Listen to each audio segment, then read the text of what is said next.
Terima kasih Anda masih disergap investigasi. Pemirsa tak merestui pernikahan suaminya untuk keempat kali.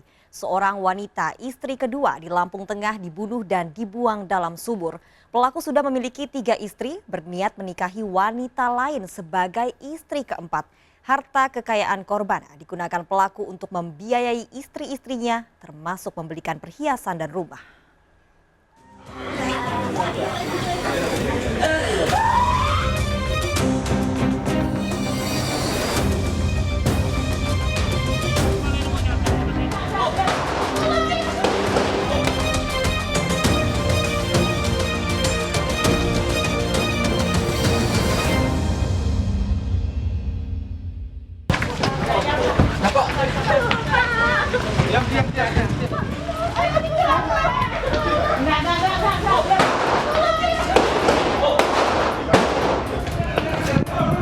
Polisi memberikan tembakan peringatan saat menggerebek sebuah rumah di Binjai, Nganggung Bekri, Lampung, tempat persembunyian Joko, pelaku pembunuhan pada Tumini, istrinya.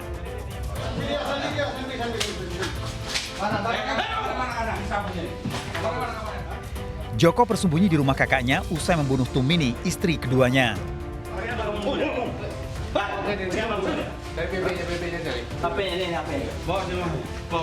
Enak aja kau bunuh.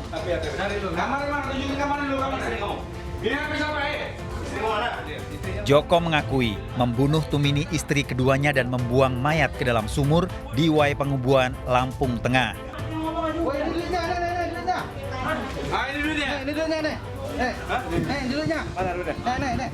Ini istrinya.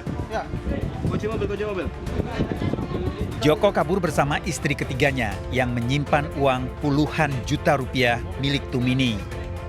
Hasil penggeledahan polisi ditemukan barang-barang berharga milik Tumini yang dibawa kabur dan istri ketiganya.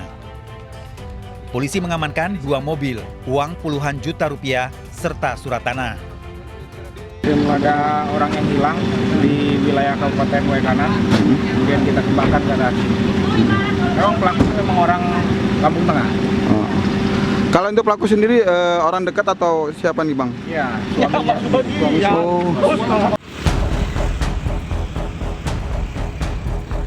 Terungkapnya pembunuhan Tumini setelah warga Kampung Tanjung Ratu, Wai Pangebuan, Lampung Tengah mencium bau menyengat dari dalam sumur di lahan kosong. Ternyata dari dalam sumur ditemukan mayat yang terbungkus terpal. Setelah diangkat didapati mayat seorang perempuan tanpa identitas. Warga sekitar juga tidak ada yang mengenali korban. Didapati perhiasan kalung yang masih dikenakan oleh korban. Polisi kemudian melakukan penyelidikan di sekitar sumur dan didapati sebuah kartu identitas sempat diduga milik korban. Selain itu kita temukan KTP atas nama Setiawati. Nama Setiawati, alamat terduga itu Hongkong. Terpal, alat terpal warna hitam, dan satu lagi warna biru yang diduga untuk bungkus mayat. Identitas Tukini terungkap setelah dilakukan otopsi di rumah sakit.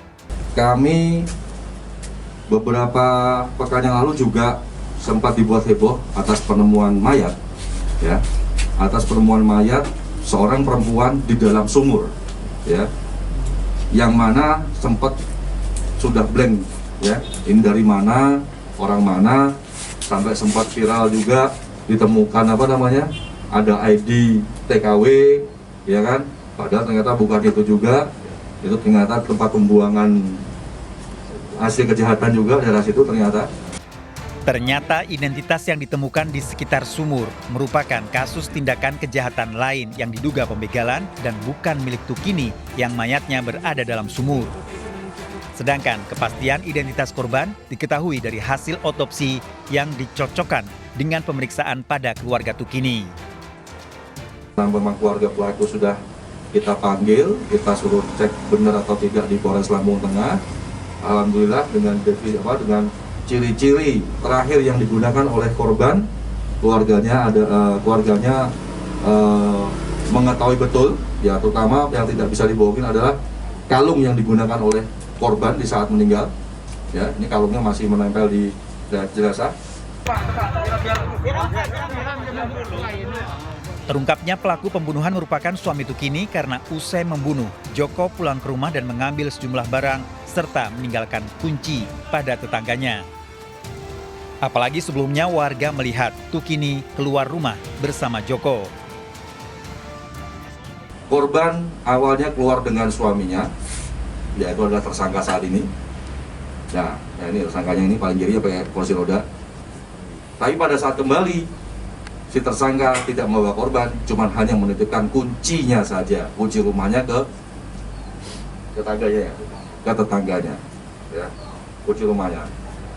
Dan memang tidak pernah nongol lagi yang namanya si korban ini. Kalau andainya bisa diulang, Mas. Dalam pemeriksaan di kantor polisi, Joko mengakui melakukan pembunuhan karena Tukini tidak merestui pernikahannya dengan istri keempat. Mas kosan kan di sana kan orang-orang nggak ini. Kamu ini kalau memang nggak berani ya udah nggak usah. Ini. Joko mengaku menyesal membunuh Tukini istri keduanya meski usianya lebih tua, namun korban royal membiayai hidup Joko termasuk saat menikahi istri ketiganya. Namun Tukini jengkel dan cemburu saat Joko meminta restu akan kembali menikah dengan wanita muda menjadi istri keempatnya. Meski akhirnya Joko tetap menikahi secara diam-diam bahkan menggunakan uang milik Tukini. Joko pun merencanakan pembunuhan agar bisa memiliki barang-barang berharga korban. Tukini kemudian diajak pergi ke Bandar Lampung menggunakan mobil pickup. Dalam perjalanan, Tukini meminta Joko menceraikan istri keempatnya. Saat Tukini marah, justru dimanfaatkan oleh Joko untuk melakukan penganiayaan. Narik lagi belah sana masjid Candirejo itu. Daerah itu puncaknya. Memuncaknya di situ. Iya, Nah, dia narik, nemen nariknya, Mas. Saya udah nggak inget lah. Saya turun, tahu baluan itu saya turun. Dia turun juga ngambil batu sebenarnya, cuman keduluan saya. Ya Allah. Langsung? Saya pukul mas sekali aja sebenarnya memang dia posisi diabetesnya pas tinggi. Diduga Tukini belum tewas saat dibuang ke dalam sumur. Langsung tersungkur itu begitu saya ini langsung tak naikin mobil, Mas. itu posisi mobil di mobil pickup atau kita? Pickup, Mas. Oh, di bak pickup ya? Iya. Nah, selepas itu dikemanain lagi tuh korban? Itu sambil jalan kan tak kebetulan ada terpal memang di mobil itu. Tutup terpal, Mas. Oh, sambil ditutup. jalan saya nyari, bingung saya, Mas, posisi. Akhirnya kok ketemu saya ngeliat dari jalan tuh ada tugu sumur kosong, rumah kosong, Mas. Terus? Kebetulan ada jalan masuk, mobil itu bisa masuk lah intinya. Jadi langsung terbersih ke situ, Mas. Hasil penyelidikan polisi, Joko dipercaya Tukini menyimpan uang dan barang berharga karena rasa sayang dan cintanya. Namun Joko menyalahgunakan kepercayaan Tukini dengan menikahi wanita-wanita lain. Si korban, Bu Siti, almarhum ini menitipkan uang sebesar 300 juta kepada si Pak Joko, suaminya. Menanyakan uang yang 300 juta ini kemana saja. Nah, setelah hasil interogasi kami, uang itu sebagian dibelikan perhiasan untuk istri mudanya, kemudian untuk biaya nikah, dan yang terakhir untuk membelikan rumah istri keempatnya. Kejadian berawal 4 tahun lalu, Joko yang berusia 45 tahun menikahi Tukini, janda kaya raya yang usianya 12 tahun lebih tua. Keduanya menikah secara siri. Saat pernikahan, Tukini merupakan istri kedua. Kehidupan keduanya harmonis dan Joko sering membantu usaha Tukini. Tukini juga mempercayai pada suaminya, bahkan menitipkan uang sebesar 300 juta rupiah pada Joko. Setelah memiliki 2 istri, Joko kembali menikah dengan wanita lain yang lebih muda untuk ketiga kalinya. Tukini akhirnya mengetahui, namun tidak mempermasalahkan.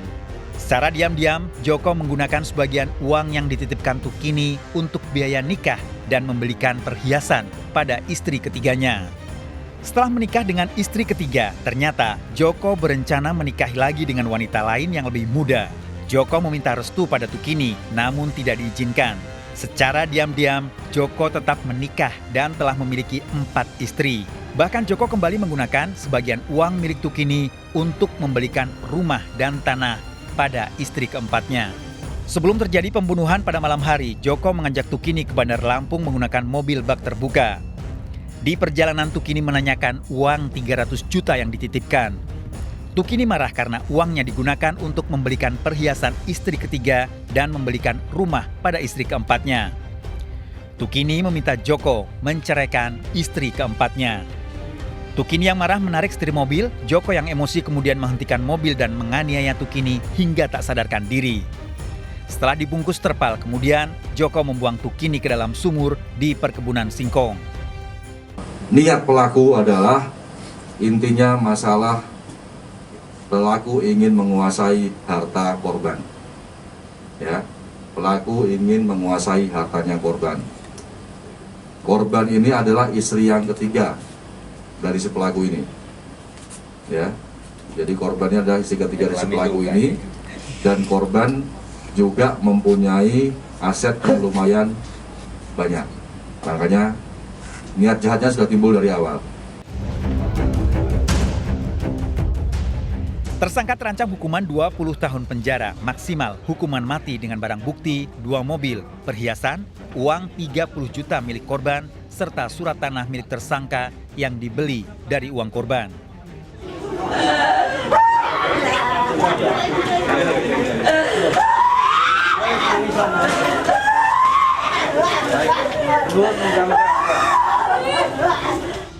Wiwin, janda muda warga Jatirejo Gunung Pati, Semarang ditemukan tewas oleh ibunya dalam kamar. Orang tuanya tak menyangka anaknya tewas dengan kondisi mengenaskan. Mayat Wiwin pertama kali ditemukan oleh ibunya yang curiga karena hingga siang hari putrinya tidak keluar dari rumah. Rumah Wiwin dan orang tuanya berdekatan, sementara anak Wiwin yang berusia 5 tahun tidak terlihat di rumah. Wiwin tinggal berdua dengan anaknya dan baru bercerai dengan suaminya. Sebelum terjadi pembunuhan, warga sempat melihat mantan suami Wiwin datang ke rumah korban. Mantan suami itu udah mantan. Namanya siapa? Erik siapa ya gitu. Pak, kok datang ke sini apa tujuannya, Pak? Datang ke sini mungkin ya, kemungkinan karena nggak tahu itu kemungkinan minta rujuk lagi, mungkin apa nggak tahu. Itu ngajak anaknya sini. Ya sekarang anaknya dibawa lagi. Polisi menemukan sejumlah luka di tubuh Wiwin dan polisi mengumpulkan berbagai barang bukti serta memeriksa saksi termasuk keterangan kedatangan Erik, suami korban. Beberapa saksi yang ada di TKP bahwa tadi pagi masih melaksanakan aktivitas si korban ini. Kemudian yang kedua memang ada suami dan anak. Kurang dari 24 jam, polisi menangkap Erik yang baru 1 bulan bercerai dengan Wiwin. Erik ditangkap di Demak, Jawa Tengah bersama anaknya saat melarikan diri. Dalam pemeriksaan di kantor polisi, Erik mengaku membunuh Wiwin karena cemburu. Mantan istrinya mengaku sudah memiliki pria lain. Pisah bagus, pisah baik. Tidak ada, sampai 3 tahun tidak ada cowok lain atau tidak mau nikah lagi. Terus itu baru 1 bulan kok udah ada kayak gitu, maksudnya ada cowok lain gitu loh, sampai ketemuan gitu loh, Pak. Kalimat yang bikin masih cemburu apa? Kalimat WA yang bikin masih Saya mau serius sama lelaki itu mau cerai sama istrinya, katanya bilang gitu. Kejadian berawal 1 bulan setelah bercerai. Erik mendatangi Wiwin, mantan istrinya, dengan alasan kangen. Erik kemudian mengaku masih menyayangi dan mencintai Wiwin dan mengajak rujuk. Erik berjanji tidak akan mengulangi kesalahan yang pernah dilakukan selama 6 tahun menikah. Melihat Wiwin memakai perhiasan emas baru, Erik meminta dibelikan dengan model yang sama dengan dalih sebagai pertanda masih saling menyayangi. Namun, Wiwin yang merasa bukan lagi istrinya menolak membelikan perhiasan. Wiwin kemudian justru mengaku sudah memiliki pria lain dan berencana akan menikah. Wiwin juga meminta Erik segera menikah dan tidak perlu menunggu Wiwin. Erik yang terbakar cemburu kemudian menganiaya mantan istrinya hingga tewas. Setelah mengambil perhiasan dan handphone Wiwin, Erik kabur dan membawa anaknya yang berusia 5 tahun. sebenarnya mantan suami. Jadi mantan suami yang masih cemburu lah, kira-kira begitu, cemburu terhadap korban karena korban mau kawin lagi sama laki-laki lain ya, laki-laki dia lah, pilihannya dia, kemudian tersangka datang ke rumah korban. Tersangka terancam hukuman 12 tahun penjara, dijerat pembunuhan dan pencurian dengan barang bukti, perhiasan emas, handphone, dan uang korban. Menurut kriminolog Luki Herdianto, suami yang tega melakukan pembunuhan pada istri karena meluapkan emosi serta mengabaikan janji sucinya. Akibat rasa tidak puas sesaat dengan pemicu, harta hingga cemburu, seorang suami tega melakukan tindak kekerasan bahkan pembunuhan pada istri. Konteks berumah tangga, seringkali perempuan menempati porsi sebagai orang kedua di rumah tangga tersebut. Sehingga apapun keinginan dari para suami seringkali harus dituruti oleh para perempuan. Nah, hal ini kemudian memicu ditambah dengan kontrol sosial yang lemah, terus kemudian kondisi keluarga yang juga dalam tanda kutip tidak harmonisan, menjadi pemicu para pelaku untuk melampiaskan kekesalannya kepada pihak perempuan.